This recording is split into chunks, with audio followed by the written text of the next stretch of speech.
খাবারগুলো যদি আমার সঠিক না থাকে তাহলে আমরা গঠন হব ভুলভাবে।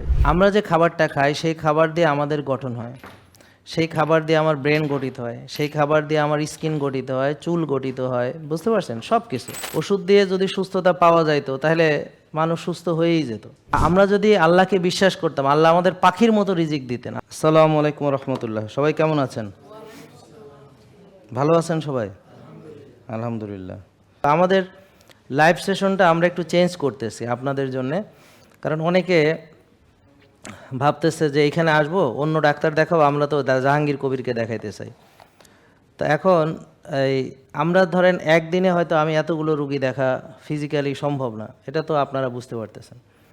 কিন্তু এখানে আসছে সুস্থ হয় না এরকম কেউ নাই, মানে এখানে যে আমাকে দেখাইতে হবে ব্যাপারটা এরকম না, কিন্তু এই জিনিসটা মানুষ তাও বুঝতে পারে না, একটা আবেগের ব্যাপার। তা আপনারা অনেকে বলে আমরা তো স্যারের সাথে কথা বলতে পারি না, তো এখন আপনারা কথা বলতে পারবেন। এই যে আপনারা কথা বলতে পারতেছেন, ওষুধ দিয়ে যদি সুস্থতা পাওয়া যাইতো তাহলে মানুষ সুস্থ হয়েই যেত। তা আমরা এখন থেকে নতুন করে এটা সবাইকে একটু জানাই দিয়েন, যারা অনলাইনে দেখছেন একটু কাইন্ডলি আপনাদের প্রতি অনুরোধ, আপনারা একটু শেয়ার করেন সবাই যে আমরা যেটা করতেছি সেটা হলো এখন থেকে যারা আসবে তো এখানে আমাদের সাথে যেমন তারা কথাও বলতে পারতেছে, হ্যাঁ, বিশেষ করে যাদের আবেগ কাজ করতেছে, তো এখানে সেশনে তারা কথা বলবে, সমস্যা নাই তো। তাহলে ঠিক আছে, কথা বলেন আপনারা। আপনার কি সমস্যা বোন? আপনার কি সমস্যা? আসেন এদিকে আসেন, আপনার সাথে কথা বলি। তা এই বোন আসছে কোন জায়গা থেকে? এই যে কথা বলতে চায় আমার সাথে, তো কথা বলতেছে, ঠিক আছে। যদি বলে যে পার্সোনালি কথা বলো, তা 1-2 মিনিট আমি কথা বলে দিব, কোনো অসুবিধা নেই। কিন্তু আপনারা আসেন সবাই, এসে এই যে এই সুস্থ হওয়ার জন্য দরকার খাওয়া, এখন কোন খাবার খাবে তো ডাক্তার বুঝা দিবে, পুষ্টিবিদ বুঝাই দিবে, ব্যায়াম শিখাই দিবে, ওরা করে দিবে, এটা তো সময়ের ব্যাপার। আমার সাথে 2-4 মিনিট সবাই কথা বলতে পারবে, কোনো অসুবিধা নেই, ব্যাপারটা বুঝতে পারছেন? কিন্তু আপনি যে রোগী আছেন আপনি সুস্থ হবেন ইনশাল্লাহ। আমরা যদি আল্লাহকে বিশ্বাস করতাম, আল্লাহ আমাদের পাখির মতো রিজিক দিতেন। আল্লাহ আমাদেরকে পাখির মতো, পাখিরা সকালে বের হয়, পাখিরা সঞ্চয় করে না, তাদের ব্যাংক ব্যালেন্স নেই, তারা কিন্তু পেট ভরে বাসায় আসে। পাখিরা একটা সময় ভোরে ঘুম থেকে কিচিরমিচির করে ওঠে এবং আবার সঠিক সময়ে তারা নিরে ফিরে আসে। কে তাদেরকে পরিচালিত করে? আমরা মানুষরা, আমাদের স্বাধীনতা আছে রাত জাগার, অনিয়ম করার, দুশ্চিন্তা করার, নষ্ট খাবার খাওয়ার, নিজে বিশৃঙ্খল জীবনযাপন করার। তো এই যে বোন আজকে 2টা বাজে ঘুমায়, ও একদিন রুগী হয়ে এই চেয়ারে বসবে, রুগী হয়ে। এখনও রুগী হয়নি, তবে আজকে যদি সে টেস্ট করায় দেখবে রুগী সে হয়েছে, সে জানে না। তার দেখবেন হোমায়ার বেশি পাবেন, তার ওজন বেশি, তার ভিটামিন ডি কম পাবেন, তার টিজি বেশি পাবেন, তার এইচডিএল কম পাবেন, সিআরপি বেশি পাবেন। উনি টেস্ট করাক, দেখবেন এগুলো বেশি, ইনসুলিন বেশি পাবে। টেস্ট করালে আমার কথা মিলে যাবে সব। আপনি কি আমার কথা বুঝতে পারেন তো নাকি? দেখেন, ওকে এই পরীক্ষাগুলো করান, সব আমার কথা না মিললে আইসা আবার দেখাবেন, সবার সামনে বলবেন না স্যারের কথা মিথ্যা। এই সেশনে দাঁড়ায় এখানে বলবেন।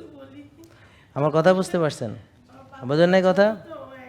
আমি বলিনি, আমি বলছি যে আমি তা বলি না, আমি বলেছি আপনার যে রিপোর্টগুলো আমি বলছি তা আপনি আমাকে মিথ্যা প্রমাণ করার জন্য টেস্ট করবেন, রিপোর্টগুলো নিয়ে আসবেন, সবার সামনে রিপোর্টগুলো দেখাবো, নর্মাল কোনটা দেখব, আপনার কোনটা দেখব, আমার কথা ঠিক না বেঠিক দেখব, কথা তো শেষ। আমরা যে খাবারটা খাই সেই খাবার দিয়ে আমাদের গঠন হয়, সেই খাবার দিয়ে আমার ব্রেন গঠিত হয়, সেই খাবার দিয়ে আমার স্কিন গঠিত হয়, চুল গঠিত হয়, বুঝতে পারছেন? সব কিছু সব কিছু আমার খাবার দিয়ে গঠিত হয়। তাহলে এই খাবারগুলো যদি আমার সঠিক না থাকে তাহলে আমরা গঠন হব ভুলভাবে। যেমন আমি যদি ধরেন ফার্মের ডিম খাই, যেই ডিমগুলো হচ্ছে চাষের মুরগি যেগুলো ফিট খায়, তা এখন ওই মুরগির ডিমে কতটুকু পুষ্টি আমি পাবো, আর ওই যে মুরগিটা খেলে কতটা ভালো কোয়ালিটি আমি মাংস পাবো। তাহলে আমরা ধরেন একটা দেশি যদি গরু, যে গরুটা ঘাস খায়, যে গরুটা চড়ে বেড়ায়, যে গরুটা রোদ্রে যায়, হ্যাঁ, তাহলে এই গরুটা যেটা দেশি জাত, তো গরুটা কিন্তু ছোট, কিন্তু মাংসের কোয়ালিটি অনেক ভালো। আর যে গরুটা অনেক বড়, যেগুলোকে কোরবানির জন্য এখন মোটা করা হচ্ছে, তাহলে ওই গরুগুলা যেগুলো ফার্মের গরু, এই গরুগুলাকে কি করা হয়? গ্রেইন খাওয়ানো হয়, মোটা তাজা করার জন্যে স্টেরয়েড দেওয়া হয় এবং দ্রুত বাড়ানোর জন্য একটা জায়গায় বেঁধে শুধু খাওয়ানো হয়। কোরবানিতে বড় হবে, সাইজে বড় হবে, ওজনে বেশি হবে, দামে বেশি হবে। ওই গরু খেলে আমরা রোগী হব, আমার হার্ট অ্যাটাকের ঝুঁকি, ক্যান্সারের ঝুঁকি বাড়বে। ওই গরুর তেল আমার শরীরকে ক্ষতিগ্রস্ত করবে, কারণ ওখানে ওমেগা 3 এবং সেক্সের রেশিওটা এটা অল্টার্ড হয়ে যায়। ওই গরুর মাংস খেলে আমার প্রদাহ হবে, ওই গরুর মাংস খেলে বা ওই চর্বি খেলে আমার রক্তনালীতে ব্লক হওয়ার সম্ভাবনা তৈরি হবে, ওই গরু খেলে আমার পেটেরও সমস্যা হতে পারে, ক্যান্সারও হতে পারে। এই জন্যে ওই ধরনের গরু যারা খায় তাদের উপর গবেষণা করে তারা বলছে রেড মিট খেলে এই হয়, বা ওই চর্বি খেলে আমার রক্তনালীতে ব্লক হওয়ার সম্ভাবনা তৈরি হবে, ওই গরু খেলে আমার পেটেরও সমস্যা হতে পারে, ক্যান্সারও হতে পারে। এই জন্যে ওই ধরনের গরু যারা খায় তাদের উপর গবেষণা করে তারা বলছে রেড মিট খেলে এই হয়। ব্যাপারটা বুঝতে পারছেন? কিন্তু তারা গবেষণার ক্ষেত্রে তারা যদি এভাবে করতো, যারা যদি সত্যি সত্যি ভালো লোক হইতো, যারা দেশি গরুর মাংস খায় তাদের সুস্থতা কেমন, আর যারা ফার্মের গরুর মাংস খায় তাদের সুস্থতা কেমন, এবং সে যে শুধু মাংস খায় তা কিন্তু না। দেখেন, সে মাংস খাচ্ছে কি সয়াবিন তেলে রান্না করে খাচ্ছে, নাকি সরিষার তেলে ম্যারিনেট করে গরুর তেলে গরু খাচ্ছে, সে কি গরু ওই যে সেই সাদা ভাত দিয়ে মাখায় খাইতেছে, নাকি পরোটা দিয়ে খাইতেছে, নাকি সে সবজি দিয়ে খাইতেছে, তাহলে অনেকগুলো বিষয় আছে। সে কি সারাদিনে একবেলা খাচ্ছে গরু খাচ্ছে, নাকি সে 6 বেলা খাচ্ছে এবং সাথে গরু খাচ্ছে, সে কি শুধু গরুই খাচ্ছে, নাকি তার আগে সে চিংড়ি খাইছে, তার আগে সে রূপচাঁদা ফ্রাই খাইছে, তার আগে সে আবার গরুর পরে সাথে খাসি খাইছে, মুরগি খাইছে, রেজালা খাইছে, শেষে ডেজার্ট খাইছে, আরও অনেক কিছু খাইছে এবং কোল্ড ড্রিঙ্কস খাইছে, সে কি সাথে গরুটা খাইছে, নাকি শুধু গরুই সবজি দিয়ে খেয়েছে? কথাটা বুঝছেন? তারপরে সে কি ঘুমাইছে কখন, সে কি ব্যায়াম করছে কিনা, হ্যাঁ, নাকি সে শুধু খালি খাইছে, ব্যায়াম করে নাই, নাকি সে রাত জাগছে, টেনশন করছে। তো এভাবে খাওয়াটা মানে অনেক কারণে ক্ষতিগ্রস্ত হয় মানুষ। কোন পরিস্থিতিতে সে খাচ্ছে, খাওয়ার উপরে খাচ্ছে, নাকি অনেকক্ষণ না খেয়ে থেকে সে খাচ্ছে, খেয়ে সেটা কি ব্যবহার করছে, বার্ন করছে, নাকি সে শুধু খেয়েই যাচ্ছে আর জমাই যাচ্ছে? তাহলে আন্দাজে খালি ঠাস করে গরু খাইলে ক্যান্সার, এই কথা হইলো? এখন যে গরু খায় তার ক্যারেক্টারটাও সাথে দেখতে হবে, এবং কোন ধরনের গরু খায় সেটাও দেখতে হবে। তখন যদি পাশাপাশি গবেষণা করা হতো যে লাইফ স্টাইল মানে রোজা রাখে, ব্যায়াম করে, গরু খায়, সাথে সবজি খায়, এরকম গবেষণা হলো আছে। যেমন এই কেভম্যান যারা ছিলেন, আমাদের যারা পূর্বপুরুষ যারা গুহাতে বসবাস করতেন, তো একজন গবেষণা করে ওনারা অনেক যারা এদেরকে নিয়ে গবেষণা করে আর্কিওলজিস্ট আছে এবং কিছু লোক আছে, তাদের কাজ হচ্ছে ওই যে কেভম্যানদের হাড় গোড় যেগুলো পাইছে ওগুলো পরীক্ষা নিরীক্ষা করে ওরা কী ধরনের খাবার খাইতো এই বিষয়গুলো সম্পর্কে তারা ধারণা লাভ করে।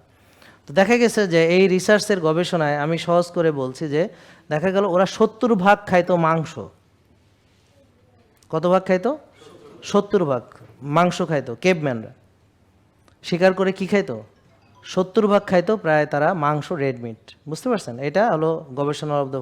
তার মানে 70% মাংস খেয়েও তারা কি ছিল? সবচেয়ে শক্তিশালী, সবচেয়ে লম্বা চওড়া, এবং একটা অনেক লম্বা ছিল তারা, এবং এই যে বল্লম টলম যে ছুটতো, ওরা শিকার করে খেত আর কি। ওদের সেই ক্ষিপ্রতা ছিল, সেই ফোকাস ছিল। কারণ দেখবেন যারা তীরন্দাজ প্রতিযোগিতা করে তাদের বা শুটিং করে, ওদের চরম ফোকাস দরকার, ফোকাস ছাড়া এটা সম্ভব না। তারা ছিল ফোকাসড।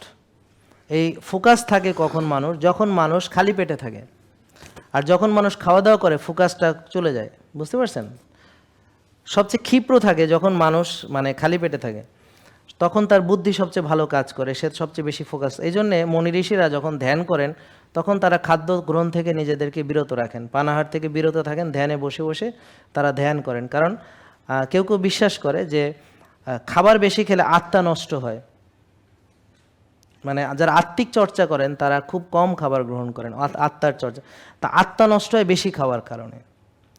তাই জন্যে যারা কেভম্যান ছিলেন তারা শিকার করে খেতেন। অনেক সময় শিকার পাওয়া যেত না, তো অনেকক্ষণ না খেয়ে থাকতে হতো, তারপর একটা শিকার পাওয়া যেত, তারপর খেতেন। আবার দেখা যেত শীতকালে ওভাবে শিকারও পাওয়া যেত না, তো তখন ওনারা বিভিন্ন বেরিজ টেরিজ এগুলো ফ্রুটস খেয়ে তখন এইভাবে ওনারা জীবন বাঁচাতেন। বা যখন আপনার গ্রীষ্মকাল থাকতো তখন ওনারা স্যামন ফিশ যেমন খায় হচ্ছে ভাল্লুক খেয়ে, তারপর শরীরে চর্বি জমায়, শীতকালটা ওই নিজের চর্বি গলিয়ে এসে সারভাইভ করে।